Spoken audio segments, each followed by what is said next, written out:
Okay, so let's unpack this.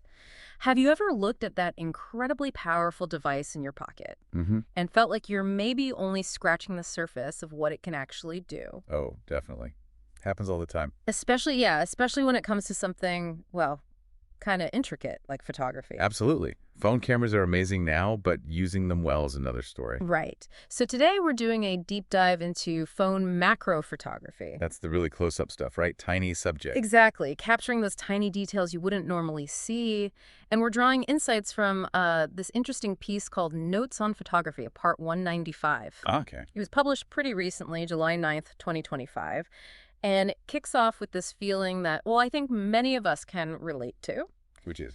The author just wasn't really using their phone's macro features, not fully. Okay, yeah. Familiar story. But then, through some recent experiments, they kind of stumbled onto some surprising truths. And what's fascinating there, I think, is how that personal journey, from not using something to really digging in, Hmm. it becomes a lesson for everyone. How so? Well, it's about maximizing the tools you already own, right? It turns out it's not just like flipping a switch to macro mode. Ah, okay. There's more to it. Way more. This exploration showed the need to actually adjust settings Yeah. within the camera app. Right, getting into the menus. Exactly. And even using some external bits and pieces, things like a flashlight, maybe a small tripod, or even just a simple backdrop. Huh. Simple things. Yeah, but they make a difference. And it just raises that bigger question, doesn't it? Yeah. How much more can we actually squeeze out of the tech we already have? If we just pay a bit more focused attention. Precisely. Understand its capabilities. Exactly. And, here's where the source material gets really compelling. Mm-hmm. The author even started looking around at new phones, noted models with, really excellent photo features. And they weren't cheap, I bet. No, the piece mentions prices that are definitely a significant investment, like several $100s. Right. And that thinking process led them to seriously consider an even bigger jump. Like what? A dedicated camera? Yeah, a DSLR, seeing it as a valuable long-term investment for doing serious macro stuff. Or even a microscope, the source mentions. Or even a microscope, yeah. But, despite these tempting alternatives, these sort of specialized tools, Mhm. the Notes on Photography piece ultimately highlights the undeniable win for the mobile phone in certain areas. Okay, like what? Mobility and connectivity. It's the thing you carry every single day. Always in your pocket. And uploading photos, Yeah. getting them to the cloud, it's just That effortless. seamless integration is huge. Something specialized gear often struggles with. Totally. Hmm. So our mission today is really to unpack this whole journey, understand that big takeaway, Which is how to truly unlock the potential of what you've already got, by digging into settings, experimenting a bit. and maybe using a few simple accessories, leveraging the full potential. Okay, let's dive into that. So reading the source, that initial realization the author had, it's super common. That assumption about just hitting the macro button. Yeah, exactly. We think, okay, switch to macro, job done. But the notes piece makes it really clear for proper macro shots, Mm-hmm. the ones with incredible detail. Just enabling the mode often isn't quite enough. It's about precision. Precision, okay. The author found that getting that perfect shot meant tweaking other settings in the app. Like manual controls. Yes, taking manual control. Things like focus peaking, maybe exposure compensation, stuff people sometimes ignore. Because it seems complicated. Maybe. But these aren't just random tweaks. For macro, they let you precisely control that incredibly shallow depth of field. Ah, where only a tiny slice is in focus. Exactly. And in close-ups, even a millimeter off can mean blur instead of sharpness. So manual control is key. That makes a lot of sense. So it's really about moving past the automatic mode, getting your hands dirty with the manual settings many phones actually offer. Mhm. But the source also mentioned external equipment. You touched on that. For someone just starting out, maybe just dabbling, what was Yeah. the most, surprising bit of advice about accessories? Well, the surprising thing was it wasn't about fancy, expensive gear. Mm-hmm. Not at all. Okay. The source really highlights the impact of simple, often overlooked stuff. We're talking about, like you said, a basic flashlight. Just a regular flashlight. Yeah, for better light, directional light. Mm. It's crucial for showing textures and creating depth on tiny things.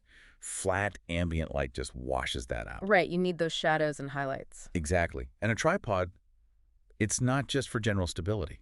Yeah. And macro, even the tiniest shake from your hand. Ruins the shot. Completely. Yeah. Especially with that shallow focus. So keeping the phone absolutely still is Mm. critical for sharp details. Makes sense. And even just a piece of card, a Yeah. simple backdrop, it can make a huge difference in isolating your tiny subject, making it pop against a clean background. So none of these are high-tech gadgets. Nope. But they drastically improve what your phone, the one you already have, can actually capture. That really does open up possibilities, doesn't it? Using what you already own. Mm-hmm. And I found it interesting that the author actually got to a point where their phone needed repairs. Ah, okay. So they were without their main tool for a bit. Yeah.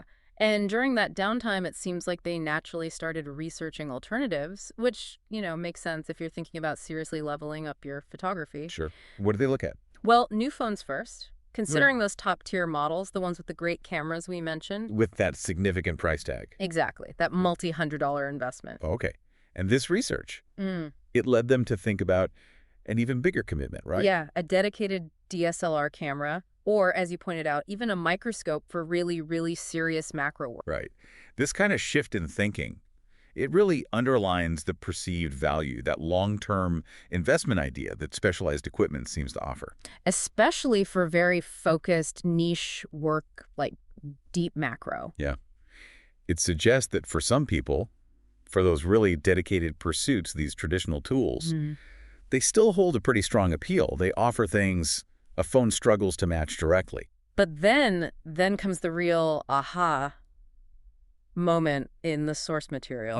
The turning point. The realization that brought them kind of full circle. It came back to the phone's undeniable winning points. Which were? It's an everyday carry item. It's always, always with you. Always ready. No extra bags, no special cases needed just to have it on hand. Yeah.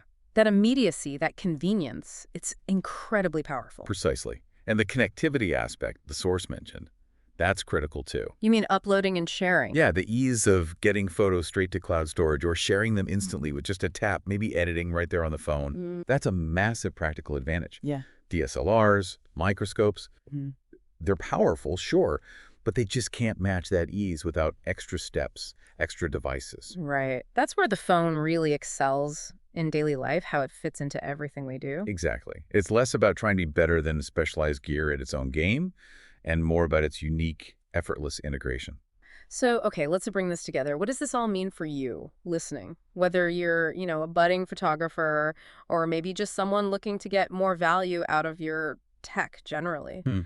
This whole deep dive into phone macro, which started from feeling like potential was being wasted, it points to a really clear message, doesn't it? It does. Make the most of what you already have. Right. Unlock its full potential. Right. If we connect that to the bigger picture, it feels like a call to action almost to, stop and really explore before you rush out to acquire something new. Explore first, buy later, maybe. Yeah. The source really emphasizes digging into those existing settings, trying things out, experimenting with simple additions like we talked about. Like the flashlight, the tripod. Right. Truly leveraging the full capabilities of your current devices instead of immediately thinking, oh, I need a new phone or I need a DSLR or even that microscope. Absolutely. And the phone's mobility, its effortless connectivity, that ultimately proved its unique value. Even when you stack it up against specialized equipment for a niche like macro photography. Its strengths lie in different areas, but they're significant strength. Which I think raises a really important final question for everyone listening. Beyond photography,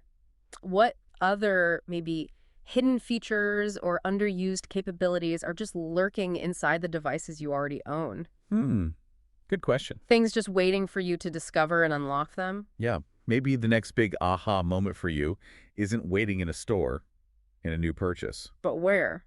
but in just a deeper understanding, a bit more exploration of what's already right there in your pocket or maybe sitting on your desk.